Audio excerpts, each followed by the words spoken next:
a la maestra Norma Irene de la Cruz, consejera del INE, del Instituto Nacional Electoral. Maestra de la Cruz, muchas gracias por contestarme. Buenas tardes. Hola Joaquín, muy buenas tardes. Muchas gracias por la invitación. Al contrario, gracias por contestarme. A ver, estamos en el tema de la reforma electoral. Esta comisión que encabeza Pablo Gómez ya hizo una presentación a la presidenta de la República anoche en Palacio Nacional, donde estuvieron, como sabes, el líder de la Cámara de Diputados, el líder del Senado y la secretaria de Gobernación. Los 9 de los 11 consejeros del INE presentaron sus propuestas, pues, después de 5 meses de trabajo. El otro día esta comisión que encabeza Pablo Gómez, y por lo visto los batearon, ¿no? Maestra. Perdón, Joaquín, es que te perdí en los últimos, la última parte. La última parte un es poquito, que 9 de los 11 consejeros del INE se reunieron ahí en la calle de Barcelona con la comisión que encabeza Pablo Gómez, le entregaron sus conclusiones o sus propuestas que elaboraron durante 11 meses, y tengo entendido que no les fue bien. Pues bueno, sí, efectivamente tuvimos este 12 de enero esta reunión con quien preside la Comisión de Reforma que nombró la presidenta Claudia Sheinbaum. Esta fue la segunda reunión que tuvimos. Entregamos un documento de poco más de 274 diferentes temas y propuestas. La mayoría de las consejerías estuvimos ahí entregando el documento, y también estamos muy conscientes que es un proceso que está en desarrollo, ¿no? Como bien escuchamos, todavía no hay una propuesta redactada y llevamos varias inquietudes que nos parecen son necesarios atender en una reforma electoral, y tenemos ahí varias coincidencias con lo que hace rato mencionaba no solo la presidenta, también escuchaba al diputado Monreal, por ejemplo, la necesidad de revisar la fecha de la elección judicial, donde la concurrencia vemos que será un tema. También hay otros temas como la fiscalización, cómo vamos a hacer el ejercicio de fiscalizar el uso de los recursos públicos. Hay varios debates. Creo que es un ejercicio sano. También entendemos que varias de las opiniones de quien preside la comisión son opiniones de quien preside la comisión, y nosotros que somos parte de un colegiado entendemos que cuando eres parte de un colegiado hay diversidad de opiniones y de visiones del mundo. Bien, una de las críticas que recibió Pablo Gómez es que rechazó la autonomía del INE, y que esta mañana fue corregido por la presidenta Sheinbaum, quien ratificó que la autonomía del INE no se va a tocar, maestra.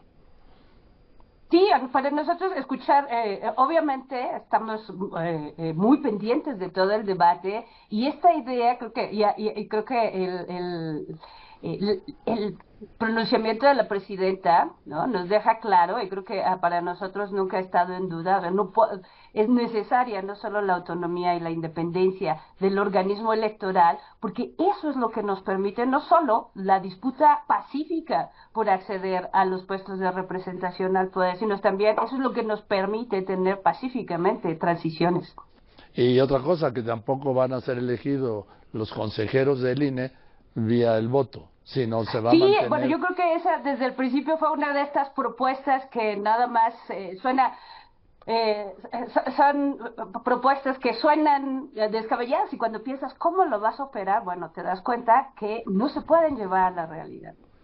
Ahora, maestra de la Cruz, ¿es factible llevar a cabo la revocación de mandato al mismo tiempo que la elección intermedia del 6 de junio del año que viene? Cuando digo, habría que reformar la Constitución, claro, pero me refiero, ¿es físicamente posible? Pues mira, yo creo que parece que ahí tienen una confusión, porque no es solo el asunto de cambiar la fecha. Son dos procesos distintos. En las consultas, y por ejemplo en la consulta de revocación de mandato, la misma ley te dice que no pueden participar los partidos. Entonces, eso implica organizar dos procesos electorales. Primero, ¿no?, si no cambian toda la organización, estamos hablando de que tenemos que instalar dos tipos de casilla, en una donde estarán participando las diferentes fuerzas políticas para alcanzar representación en la Cámara, las diferentes gobernaturas y tendríamos que instalar otra casilla para que se lleve a cabo la revocación de mandato. Entonces, y también, hasta donde entiendo, también tendrían, hay una serie de requisitos. Tú no puedes decir, hágase una revocación de mandato, eso tiene que ser una demanda ciudadana, hay un número de firmas que se tienen que juntar, en fin, hay una serie de procedimientos. Entonces también se dice muy fácil, bueno, que sea el mismo día, pues puede ser el mismo día, pero con esta propuesta que pusieron en la mesa no te garantiza, eso no quiere decir que van a estar en la misma casilla y te van a entregar tus boletas para elegir tus diputados, en caso de que haya gubernaturas, diputadas o gobernaturas, en fin, hay varios, vamos a tener muchas elecciones el 27 y por el diseño que tenemos de consulta y de revocación de mandato, no sería en la misma casilla, tendríamos, o sea, estaríamos en la misma, fíjate que estaríamos en la misma condición de la elección judicial, si fuera. Tendríamos que instalar diferentes tipos de casillas y organizar procesos distintos porque tienen naturalezas distintas. O sea, no sería la estructura electoral, por ejemplo, del Congreso de la Cámara de Diputados del Congreso de la Unión, en donde, bueno, aquí en la Ciudad de México votaríamos por alcaldes, por diputados federales, por diputados locales. En provincia, en algunos estados van a votar por gobernador, por diputados locales, por diputados federales, por presidentes municipales, y ahora también se agregaría por la mitad del Poder Judicial y también por la revocación de mandato. Y cuando hablo, perdón, maestra, cuando hablo de los municipios, estamos hablando que también se eligen síndicos y regidores, que algunos municipios tienen hasta 20. Sí, mira, de quedarse, si cambiaran la fecha para la consulta de revocación de mandato para junio, tendríamos que instalar 3 tipos de casillas. A ver.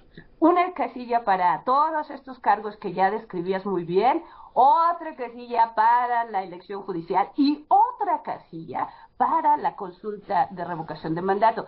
Y esto, fíjate, es hasta cuestiones operativas, porque, por ejemplo, tendríamos que pensar en que necesitas el doble de bodegas, algo tan simple como bodegas. En las bodegas donde participan los partidos, tú sabes, se guardan los materiales, la firman los partidos, tendríamos que buscar otro lugar, porque las boletas que se usan tanto en la elección judicial y en una consulta no participan los partidos. Entonces, tendríamos que tener el doble, y si tenemos 3 procesos, el triple de ciudadanos y ciudadanas que requerimos capacitar para que sean funcionarios de casilla. Entonces, cada uno de estos procesos te multiplica el número de gente, el número de materiales. Y el dinero. Imagínate, o sea, ¿cuántas escuelas necesitaríamos para instalar 3 casillas? Y también, fíjate que la elección en Durango y en Veracruz en junio pasado también nos dejó esta lección. O sea, vimos que a pesar de que poco más del 70% de las casillas estaban en el mismo domicilio, la gente votó para sus autoridades municipales, pero no cruzó el patio de la escuela para ir a votar por los jueces y juezas. Entonces, ya tenemos esta experiencia donde no necesariamente que sea en el mismo día, incluso en el mismo domicilio, te garantiza una mayor participación. Entonces, creo que esas son de los temas que la Cámara de Diputados y Diputadas, pues, tendrá que evaluar y hacer una propuesta, ¿no? Finalmente, esto es muy interesante, maestro de la Cruz. Electoral, estaremos organizando la elección con el marco legal que el Poder Legislativo nos dé. Ahora, el hecho de que se den esas 3 elecciones permite estos 3 procesos, perdón, las federales, las locales, más los jueces, más la revocación de mandato, ¿sería en el mismo domicilio los 3 procedimientos de votar, vamos a llamar los cargos de elección popular, los jueces y luego otra casilla más para la revocación de mandato, o serían lugares diferentes? Bueno, eso lo podrías hacer, por ejemplo, en escuelas, en algunos espacios públicos que tienen la capacidad, ¿no? Recordemos que alrededor del 8% de las casillas que instala el INE se instalan en domicilios particulares. Entonces sí tendríamos, o sea, habría un número de casillas que por las condiciones de los domicilios se tendrían que, no cabrían las 3 casillas, ¿no? Y además, imagínense también el esfuerzo y la demanda ciudadana para que tengamos no solo poco más de 1,5 millones de funcionarios para las elecciones de cargos de representación popular. En la última elección para el Poder Judicial instalamos cerca de 80,000 casillas. Eso requirió 750,000 funcionarios de casillas. Entonces imagínate si para la consulta de revocación de mandato instaláramos las mismas 50,000 casillas que instalamos en el 2000, en el ejercicio pasado, pues nos habla del universo de ciudadanía, nada más en funcionarios de casilla. Y esto, obviamente, la capacidad de imprimir, mira, algo tan simple como la capacidad de imprimir todas esas boletas. O sea, van a ser millones de boletas tan solo para el Poder Judicial, porque vamos a elegir poco más de 850 cargos en el 27.